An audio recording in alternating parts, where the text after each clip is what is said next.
Dear students, today we will be discussing the topic AC through series RLC circuit.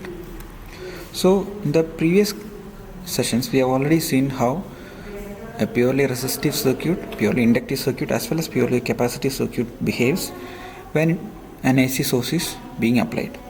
Now, in the case of a purely resistive circuit, the voltage VR and the current I, which is applied current, are in phase. In a purely inductive circuit, the current is lagging behind the voltage by an angle of 90 degree, and in a purely capacitive circuit, the voltage is leading the current is leading the voltage by an angle of 90 degrees. Now we'll be combining these circuits together to get the series RLC circuit.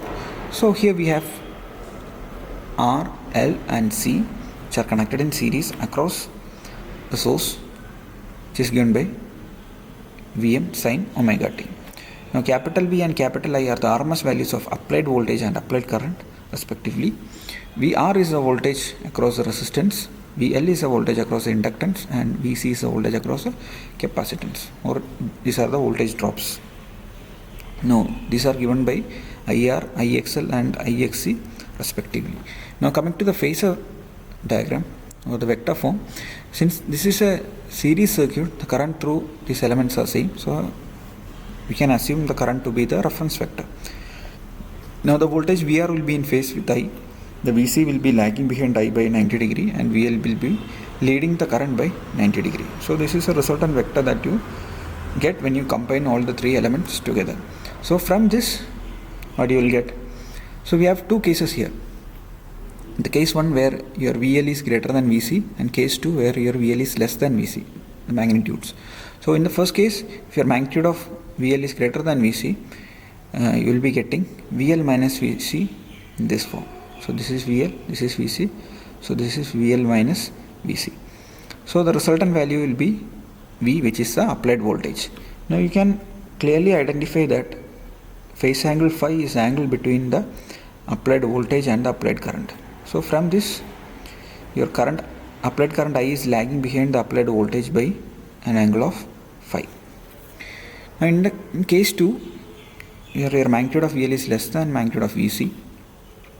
You can see that this is your reference I, this is the voltage VR, and this is VL, this is VC, and this is VC minus VL in this direction. So this will be the resultant vector V, and you have an angle phi between the current and the voltage. Always this angle phi will be the angle between current and voltage. Now here the current I is leading the voltage by an angle of phi.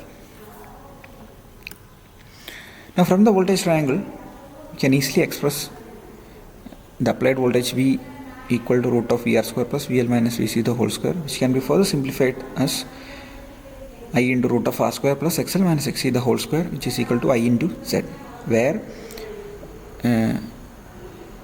magnitude of VR is equal to I into R, the magnitude of VL equal to I into XL, and magnitude of VC, which is equal to I into XC. So these are all magnitudes that we have taken.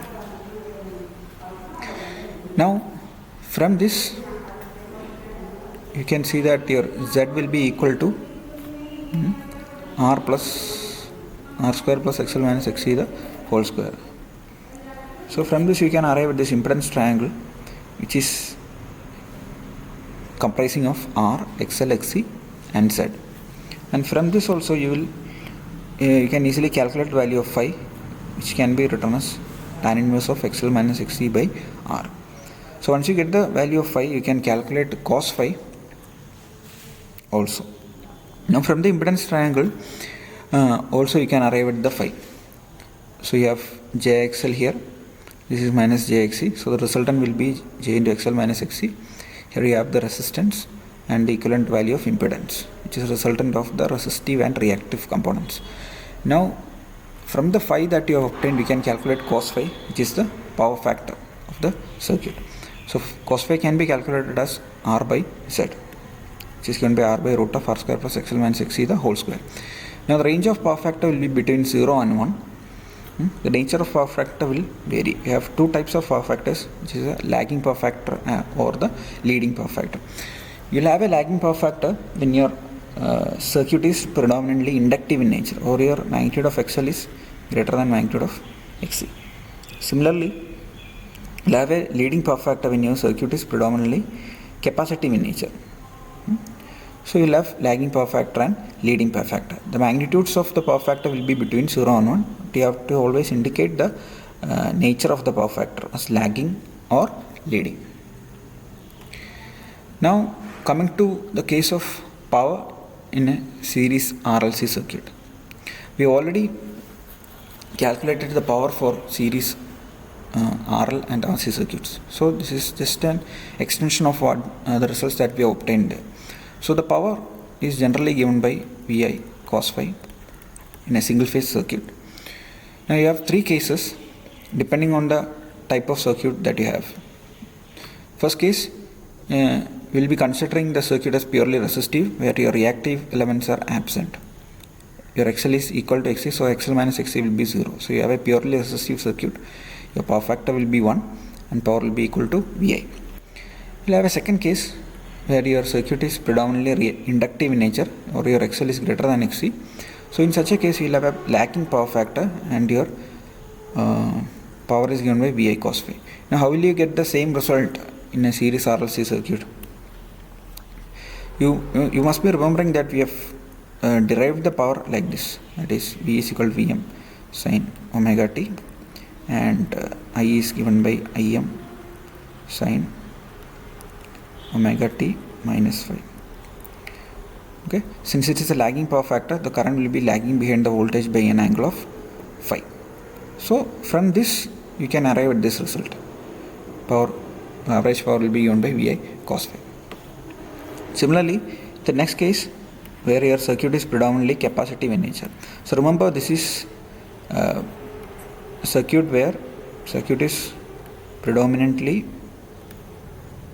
inductive in nature. The net reactance will be inductive in nature. That's what we are talking about. Now in the second case, you have a capacitive nature available, where your the value of capacitive reactance is greater than the value of inductive reactance. So you will be getting a leading power factor as a result, and the magnitude of the power factor will be depending on the value of XL or XC and the value of R. Now here, if you take Vs Vm sin omega t, your I will be, what will be the I? Since it is a capacitive circuit, the current will be leading in nature. So that will be Im sin omega t plus phi. So from this you can easily arrive at this result. Okay, and remember one thing, while we were drawing this particular phasor diagram, we were assuming the current to be the reference. That was because the current was same throughout this R, L and C. But when you are deriving it, we have taken voltage as a reference. Why? Because when you connect these circuits to an AC source in a general circuit, we have parallel circuits everywhere. Okay, in all households, all appliances, we are connecting everything in parallel. So when you are having parallel circuits, voltage will be common for all the circuits. So we are considering voltage as a reference and we are deriving it. You can do it in any way, but it's just a shift of reference, that's all. So generally voltage is taken as a reference once you connect everything in parallel, because that is the application, that practical application where your circuits connected in parallel. So you have two types of power factors, can be lagging or leading depending on the value of XL and XC. Then you have cos phi equal to 1, or which is your unity power factor, UPF, when your circuit is resistive in nature or your reactive elements are cancelling out or absent. Okay, so you have understood how a series RLC circuit behaves when it is being supplied with an AC source.